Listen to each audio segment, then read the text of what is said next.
Gentlemen, we're back with another episode of the Screen Addicts. We had a little hiatus on our movies. I have one question for you because we are reviewing a wrestling movie. I've got one question for you. Are you ready? To rumble. No. My "Are you ready?" was let's get ready to suck it. Well, all right. So this week we are reviewing movie name. We're reviewing Ready to Rumble, starring David Arquette, got Caan, and Oliver Platt. Oliver Platt, that's who it is, as Also well as a starring- myriad of WCW superstars and Joe Pantaliano. I was going to say the exact same word. What you're gonna say, myriad? Yeah, myriad of Caan. Yeah, I mean, if we were gonna sit here and name all the wrestlers in that movie, and we probably I'm sure the editor will throw up the names. It's a lot of guys, and it starts off with an unmasked Rey Mysterio Jr. Yes. So the movie starts off, and we're introduced to two wrestling fans, Gordy and Sean, who are mega fans of WCW, and their star wrestler Jimmy the King, who will rule you. In case you didn't know, played by Oliver Platt. Horrible casting, I think. I honestly only because he's little. But actually the best part of the movie happens in the first 5 minutes, right? I mean, they're at the little 7-Eleven shop, and Ahmet Zappa is the clerk behind the counter, and they do the whole hey, my Slurpee smells bad thing. Yeah, that is funny. And in my head, I'm like, would that work? That might work. It's also stolen from Mallrats. No, it's not. That's something different. He does the shit in the. Would you like a chocolate covered pretzel? Yeah, I know. Yeah. The chocolate covered pretzel thing is not the same thing as It's similar as the Slurpee thing. That's the chocolate covered pretzel thing was a revenge. The Slurpee thing was like stealing, essentially. Yeah. Well, I like when he's like, you got to the bottom of it and you realize it tastes like shit. I was hoping it kind of would get better. No, he said like all the butt juice was down at the bottom. Yeah, that's what it was. And then obviously the fantasy scene of him, wrestling. Beating the shit out of Ahmed Zappa, yeah. With the Macho Man. Oh yeah. The Macho Man. The cream rising to the top, and they get tickets to go to see Monday Nitro, and they see their hero Jimmy the King get screwed over Montreal screw job style by Joe Pantaliano's character Titus Sinclair. And so let's talk about that for a second, right? Wrestling is staged. It's not fake. It's staged, right? And if you talk to any wrestler and you tell them that wrestling is fake, Vader will just destroy you on Arabic television. And who needs that in their life? Wrestling is staged. It's not fake. The bumps are real. They hit the mat. And if you actually saw what the mats are made out of, you'd be like, yeah, why would you ever do that? That's kind of stupid. Because it's really not that much cushion. It's a lot of wood, a little bit of cushion, and a microphone to make the impacts sound louder, or so that you can hear it throughout the arena. Though wrestling is staged, there is a thing in wrestling called wrestling stiff. Wrestling stiff means that you really just punch somebody in the face, and it does happen. You hear it, you see it here and there. I've seen Brock Lesnar punch Braun Strowman in the face. I've seen Perry Saturn beat the shit out of that Bell kid. I think his name's Kevin Bell. Those are legit stiff fights where they throw a real punch, or they do a real slam, or they slam you up against the turnbuckle, and it is, or excuse me, not the turnbuckle, but the post, and it is 100% legitimate. I don't think they have 6 or 7 wrestlers come in and go stiff on one guy. That's called assault, and it's frowned upon by court of law. Counselor, what's your thoughts on that? Well, I was going to say that you actually see a stiff in the bloopers. Yes, punches Macho Man in the face. Did he punch Macho Man? Yeah, it's an actual. I looked up in trivia too. It was I know he punched somebody. I didn't remember it was Macho. It was Oliver Platt, right? He punches Macho Man. Oliver Platt goes to punch Macho Man's character in the movie, and then he actually punches him. So Macho Man doesn't have a character in the movie. Macho Man is Macho Man. I thought he was playing. No, Macho Man's Macho Man. Why would you be playing somebody else? I don't know. He played somebody else in the Spider-Man. That's because WCW didn't make the fucking Spider-Man movie. I didn't realize that he was in Macho. He was in WCW. But yeah, if you were over 50 in 1997, you were in WCW. All right. Excuse me. And if moving forward, if you're gonna say those three letters in concurrence, it must be pronounced WCW. All right. You got to say it like a Southerner, like a real hick. All right. So My New York accent getting best. yeah. So so they beat the shit out of Jimmy the King, right? And now he's not the champion anymore. And who is? None other than Diamond Dallas Page. Bang! All right. Well, I like the part after it happens. They're going home and they're like, they're crying in the car. he's like, it's just my allergies, my bogus, unfair, stupid allergies.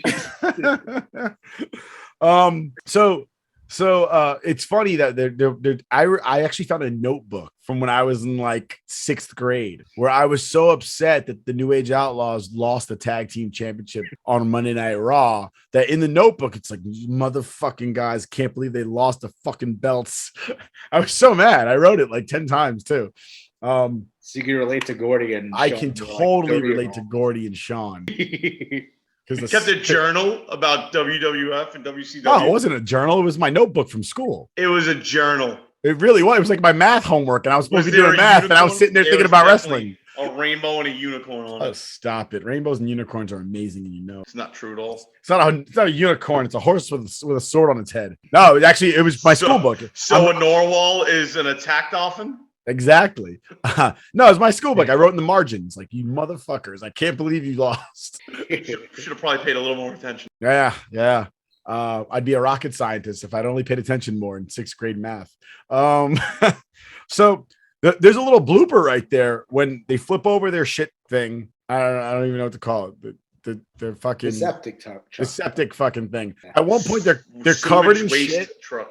Yeah, at one point they're covered in shit. The camera cuts back to them, and they're clean. I missed that. I usually am pretty good at picking up that stuff. Who wants to be covered in shit for multiple scenes? I'm just saying, like, but everybody else was still covered in shit. They weren't the stars. They fucked up. That's what happened. They fucked up. Everybody else did it right, and they didn't. They had to retake, and they were already clean. But that scene reminded me of like the joke about, the guy's driving with a chocolate bar in his hand, and the other guy's driving with peanut butter in his hand, and they crash, and because in that scene, the shit goes flying everywhere, and then the toilet paper thing goes flying everywhere and covers everybody in toilet paper, and they're also covered in shit at the same time. Just thought that was so fucking just spot on for a David Arquette movie. I will say this. This is my only thing. I did enjoy this movie, but I felt like the middle of it just kind of... What middle? Like, just like the part where, like, Jimmy King trying to train and get ready for the wrestling and trying to get his posse together. Like, that part kind of sucked. Yeah, the posse... Do you notice the posse never runs in? Yeah, they never do. They never get involved in the fight. No, the two guys show up with him.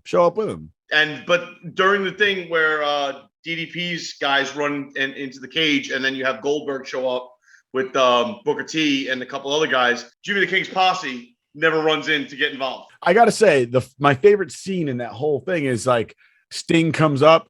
Jimmy King's all right with me. You love Jimmy King. We love Jimmy King. We're men, and we're not afraid to say that we love other men. And Sting punches him in the face. And David Arquette's like, me too! Me too!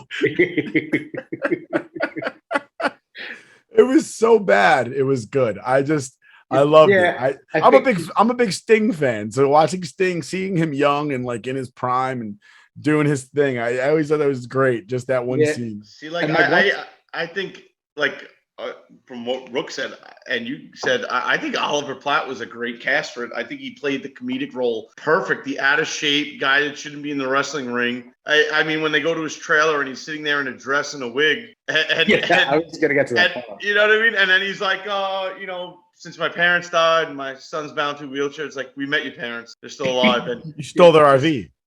Your son's not in a wheelchair. And he goes, praise him and all his glories. Now piss off. Great. Well, that was what I was just gonna get to. Is to say once like they go on the adventure and like beat him, like that part's fine. And then they confront Sinclair during the WCW event, and then from there on to like finally the main event, it just, I don't know, it kind of lost me. I was impressed with the fact that how well, like, acting as a wrestler, because there is a lot of acting involved, like translates into movie and TV screen, because like exactly what you see every time you watch, let's say Monday Night Raw or something like that, you got the same quality of a role of that person playing that character to the T, and it translates perfectly to the big screen.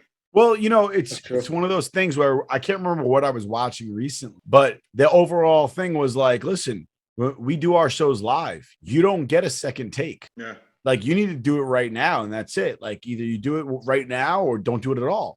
Because unless you're cutting a promo, you don't get two chances to do it. You just you do it right then, and that's it. And a lot now, especially now in today's world of wrestling, the promos are done live as well. Like Jericho going in the back, a little bit of the bubbly. That wasn't planned. I mean, that was just, that was a promo he cut on the spot.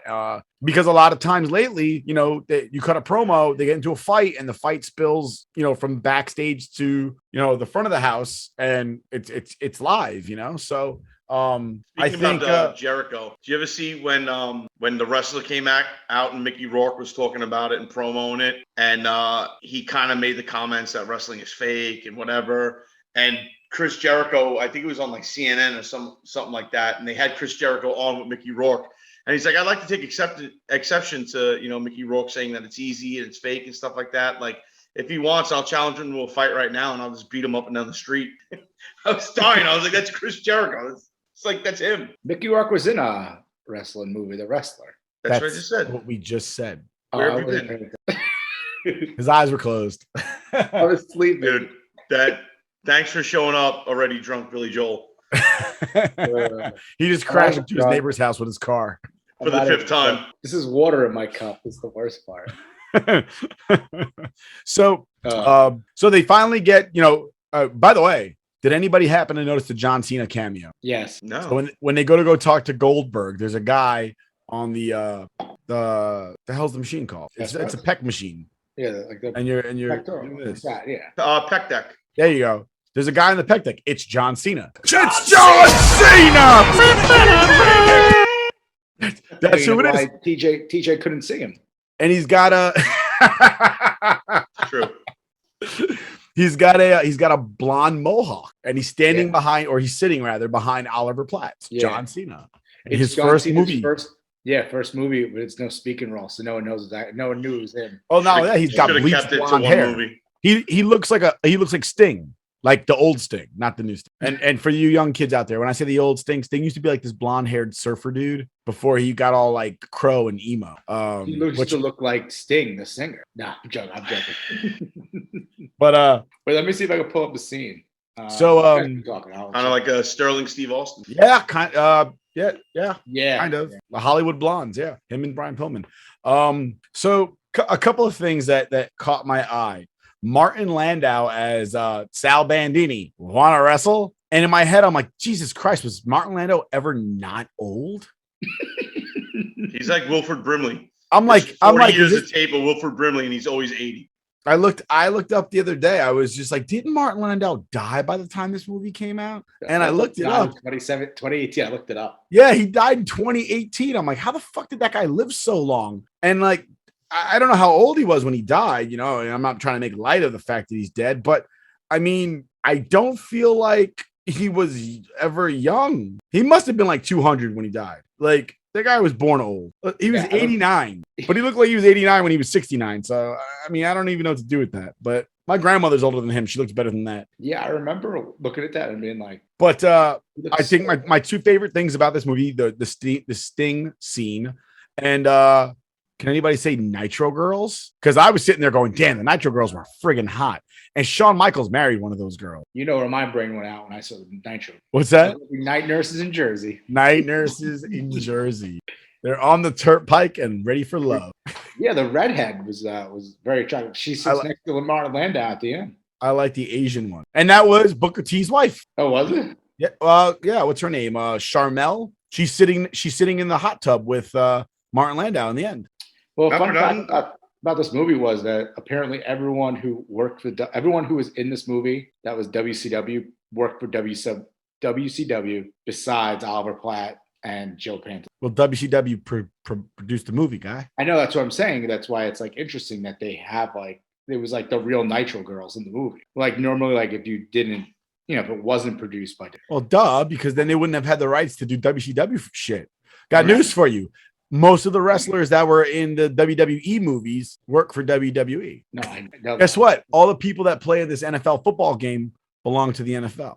It was like It's a little insider conversation for you. it was just that it's crazy that WCW promoted like this entire movie. This was a giant like promotional stunt by WCW. No, but you got to remember at the time, WCW is owned by Turner. Turner owns everything at the time. Like, Sting was in his own movie on TNT or TBS or TNT or something like that, called Shutter Speed or some shit like that, where he was a cop, but he took pictures or some nonsense like that. I can't remember, but it wasn't out of the realm, of normalcy. And even now, like look at WWE. They make the Marine is a WWE produced group of movies.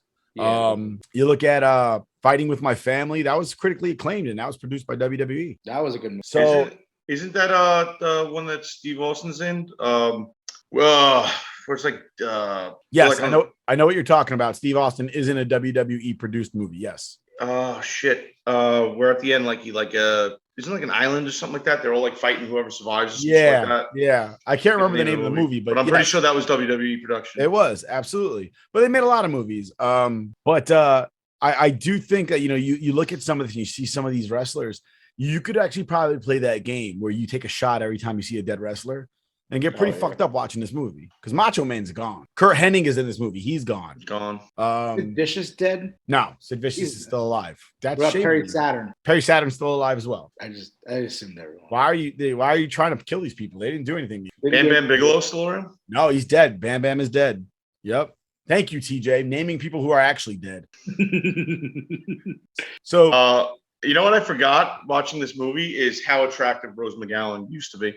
You know what? Yeah, she had the reverse cheerleader effect where she was hanging around all the other Nitro girls who were super, super hot. I think Rose McGowan was better looking than all of them. False. That Asian chick is way hotter than Rose McGowan's pale. She's up there, but I'm saying if you look at them today in comparison, Rose McGowan's always in the media pimping whatever nonsense politically and crying about some unjust cause or whatever she's into, but like time was not good to her. Yeah, but the Nitro girls still look good. Look it up. Oh yeah, definitely. All right. Well, one thing before we go back to Rose McGowan, but this is John. Yeah, that's a blonde John Cena, and I can see my own hat in the reflection. That's kind of cool. Yeah. Blonde Rose John McGowan Cena actually hated this movie. Well, I mean, why wouldn't she? Although said she didn't want to do it, she threw the according to my fun facts. She threw the script in the trash 3 times before someone finally convinced her to do it. So why is she in it then? She said she did it and she hates that she's even associated. I mean, I can't think of anything that she was ever in that. Let's see what she's associated with. She's associated with dating Marilyn Manson. She's associated with that horrible show Charmed. I mean, what else has she done? Is she in Scream? Oh no, that's Drew Barrymore. No, somebody Drew who's hotter than she is. She's associated with having dumb political takes that no one gives a fuck about. And flip-flopping on him when she realizes, like, oh, I'm not getting enough media attention, so let me go to the other side of this. But yeah, I can't think of anything Rose McGowan is in. Oh, isn't she in Biodome for 2.3 seconds? Yes. She plays one of the friends. Lauren Adams' friend, right? Yeah. There's gonna be dudes and beers. That's what she says. That's her line in the movie. Like everywhere. That's Rose McGowan. I think that's it. I don't know her. She's in Charmed and she's in this movie. I can't think of anything relevant she's done. And she should thank God for this movie because if she wasn't in it, I'd know her from Charmed and that's it. And I never watched that crap either. Yeah, but this is the only thing that we actually would know her in. I would look up her IMDb, but I don't really care. There it is. There it is. Was anybody else surprised that Scott Caan's character didn't become a wrestler at the end? He became a manager. Yeah, I thought that was compared to David Arquette. Yeah, because Scott Caan's actually always been in really good shape. Right. And as evident that most of the movies he's in when he was younger, he always was ass naked somewhere, right? Because in Varsity Blue, he's walking around ass naked. And well, he was ass naked in this one too. And he's ass naked in this one too. And I'm like, wait, why is he the wrestler? That doesn't. Yeah, I didn't get why he was a manager at the end. Yeah, but you better put some respect on that David Arquette. You mean WCW champion? David Arquette became WCW champion because of this movie. 2 weeks after the movie's released, they made him the champion. And that was the beginning of the downfall of WCW. Because if you ask any wrestler, the belt is serious. The belt. Again, it's staged, so you know who's going to win. You still got to pay your dues, take your bumps. Well, that's not the case, though. So from what I've been watching a lot of documentaries on wrestling, and ultimately the belt, whoever carries the belt is basically carrying the flag for the company. And if they can't carry that flag, then pretty much nobody's gonna watch anything else on the show. So if you're not a good enough wrestler holding the heavyweight championship belt, then basically you're just taking your company and just driving it into the ground. Right. You either have to be a good enough wrestler or a good enough heel where people are going to watch to see you get your teeth kicked in. Or you gotta be That's what makes two good champions. Think about it. You're the best wrestler and you're the fan favorite. Everybody wants to see you, or everybody hates your guts and can't wait till you lose. Well, you have to, but every week. But at the same time, you have to be entertaining, whether it be on the microphone or in the ring, one or the other, you know? And that's why certain wrestlers get pissed off when the wrong wrestler gets the belt, because they're sitting there going, that's my livelihood.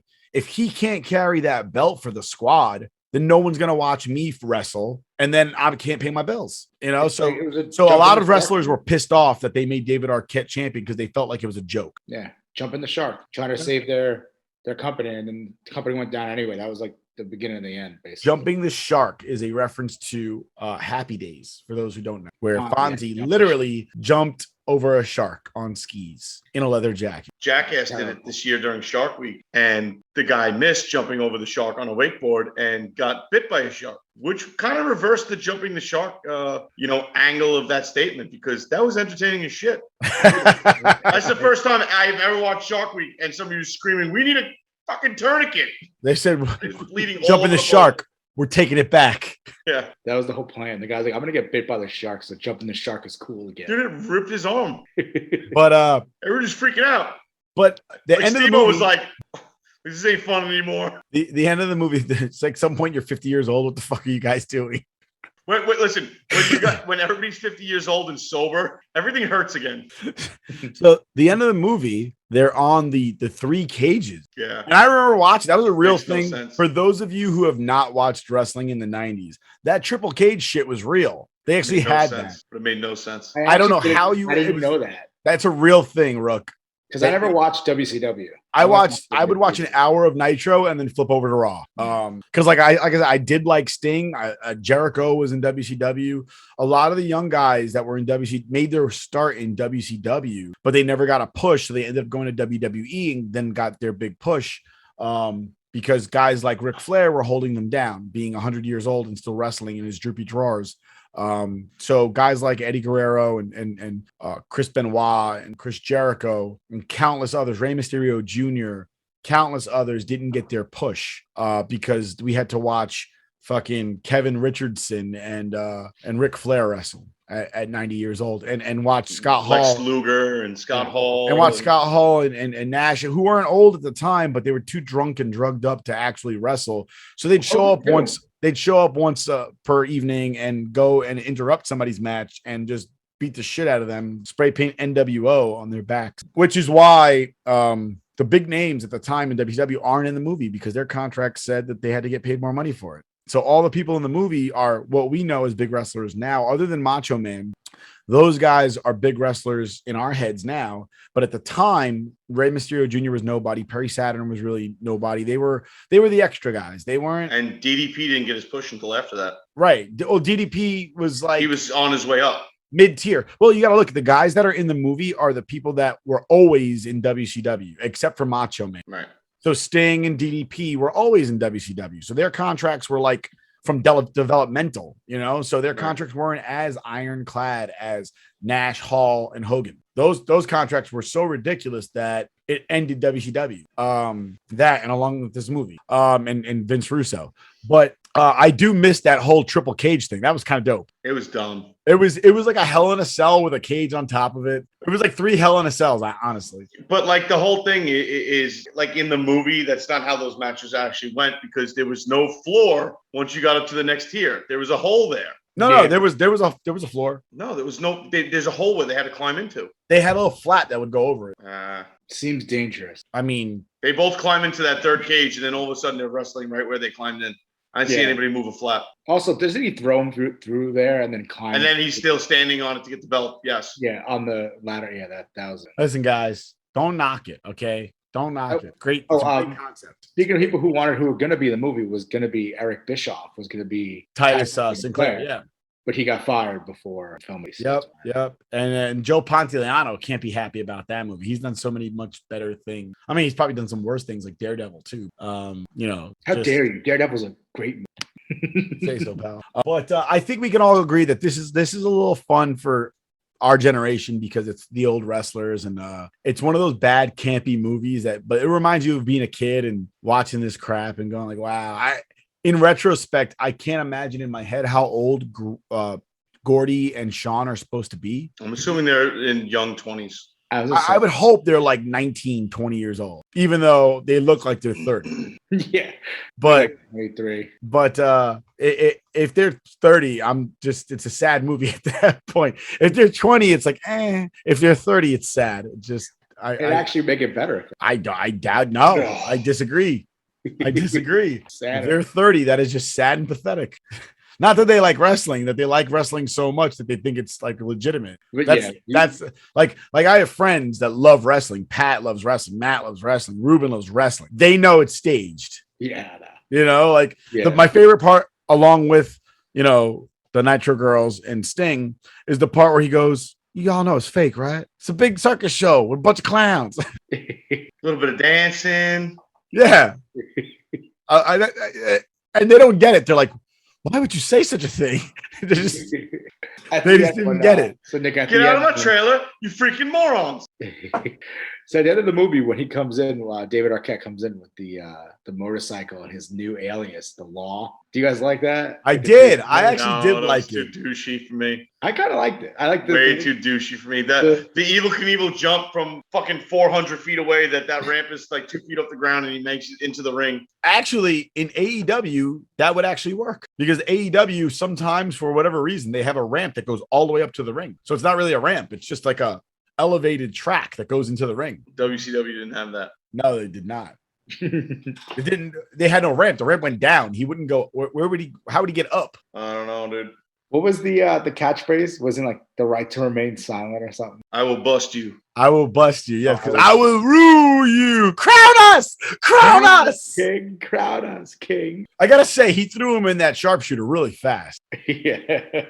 Threw him in that sharpshooter really, really fast. I was impressed. Yeah. I think I also like the part where Rose McGowan gets hit with a ladder. Yeah, that part's pretty good. Good times. It's good times. But I think we can all three of us agree it's a terrible movie. But it's great if you're nostalgic and it's fun. You miss that. You miss those old wrestlers. Wrestling was huge in the 90s. Like, people don't realize, like, wrestling's big now with kids, but wrestling was wasn't for kids. It was like more punk rock, like all chicks and sex and violence. And you were 12, 13 alcohol. years old watching wrestling, hoping to see some titties. I know I was. Every week, some girl whipped her ass out. Lingerie matches. Yeah. Oh, my God. Bikini matches. I miss Terry Runnels so much. And the one time we did get it when Lita was naked for Edge's. They had sex in a bed on TV. You got it more than once. Miss Kitty had a mental breakdown and ran out to the ring naked, and Jerry Lawler had to she pulled the top off, and Jerry Lawler had to throw a towel over her because she pulled out her titties at Armageddon. Yeah. In a mud match, in a mud wrestling match. God. And then we had to see. I think Mae Young took out her titties too. Yeah, I went to I was at the Raw where at WWE. They had a porn star wrestler. Val fucking Venus was a porn star. I'm trying to talk. I'm reminiscing too hard right now. I was at the WWE the Raw event when WCW first invaded. Like when the first WCW wrestler came in and won the hardcore belt that night. Like that was when the invasion started. I remember that. That's like vivid memories in my head about wrestling. Yeah, but the real invasion was DX rolling up to Monday Night Nitro and with a tank in the tank banging on the door. Was a tank? They were in a Jeep. No, they were in a Jeep. They were in a Jeep, and they roll up to the gate, and they're like, Nash Hall, let us in. No, because what's his name? X-Pac is sitting with the cannon between his legs. They have a cannon, but they're not. It's like a rocket attached to the Jeep. Is it? Yeah. That was legit. That was totally not sanctioned, and they were totally afraid they were all going to go to jail. That's when Vince McMahon was like, "Hey, Shawn Michaels, you and your guys just do whatever the fuck you want." Shawn wasn't a part of that. He wasn't a part of that back then. He was on his drug rehab. Like he was out of wrestling for like 3 years. He'd broken his back at that point.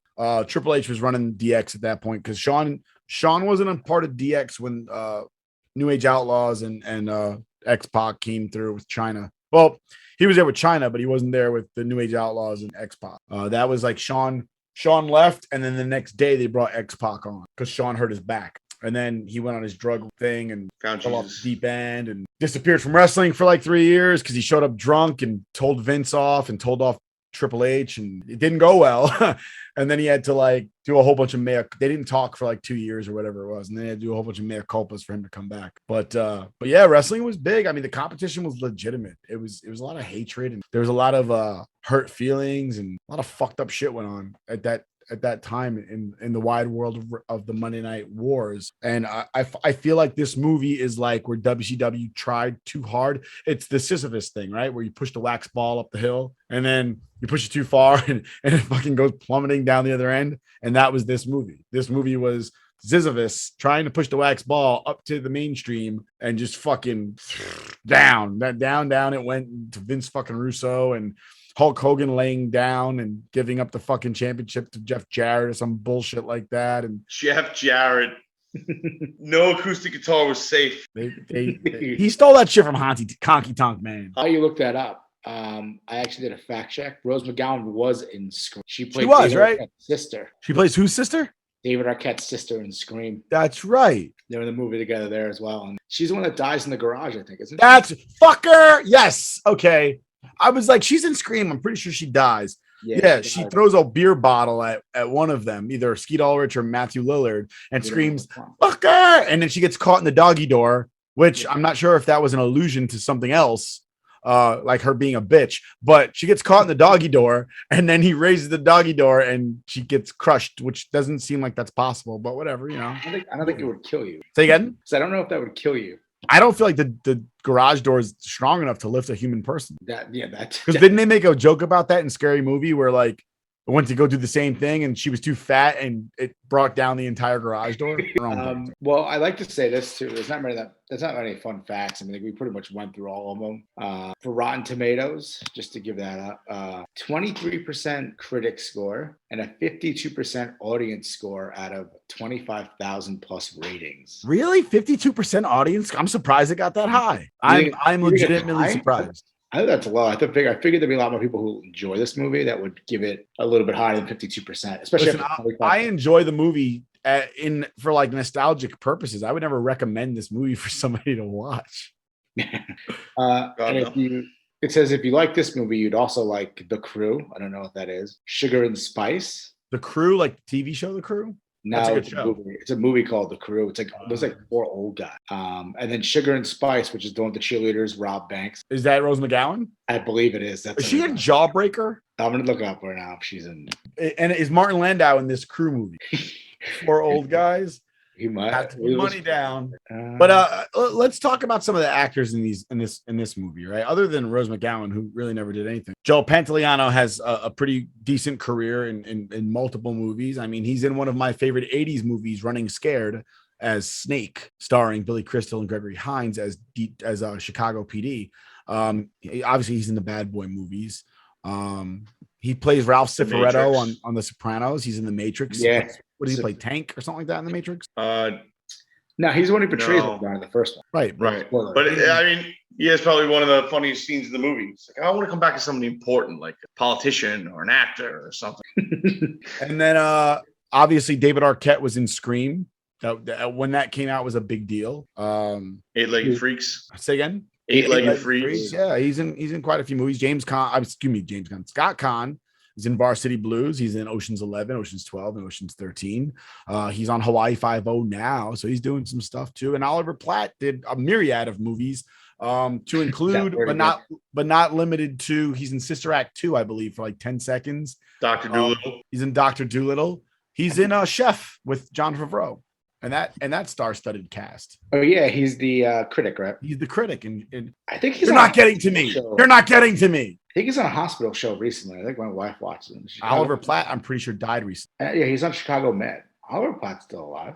You sure? I'm looking at his IMDb right now, and it says he's alive.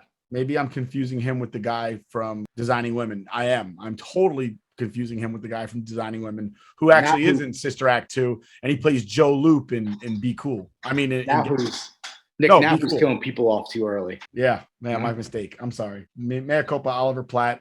I confused you with the other guy who looks similar to you, but isn't you. What's the guy's name? His name is something. Robert Pastorelli. But I think we covered everything. I think we did. Let's go with our. I actually have one more thing. Go ahead. Jack Palance was supposed to play Sal Bandini. Sal Bandini, but he died. I don't know. Did he die? I don't know. I know he's dead, but I don't know if he died. Well, let's get to our ratings for this. Yeah. So T, what do you think? For how much I liked it as a kid and the nostalgia, I'll give it a 2.5 star rating. Nice. Ant? I'm trying to think. What did I give Little Big League? Because I hated that movie. You gave it 2, I believe. I gave it 2, right? Yeah. I'll have to give this one slightly higher because I'll probably give 2.5. All right. I'm gonna give it a 2. That's my lowest rating so far. And purely because of Nitro Girls and Sting, it got 2 stars, 1 star apiece. It's not well put together. It really doesn't make much sense, like you were saying earlier, but it reminds me of being a kid, and I think that's it. That's why I'm going to give it a 2. All that being said, that is our review of Ready to Rumble, starring David Arquette, Scott Caan, Oliver Platt, Rose McGowan, and the cast of Monday Night Nitro. From all of us here at the Screen Addicts podcast, we appreciate you guys being with us. Thank you, and have a great night. Stay rock!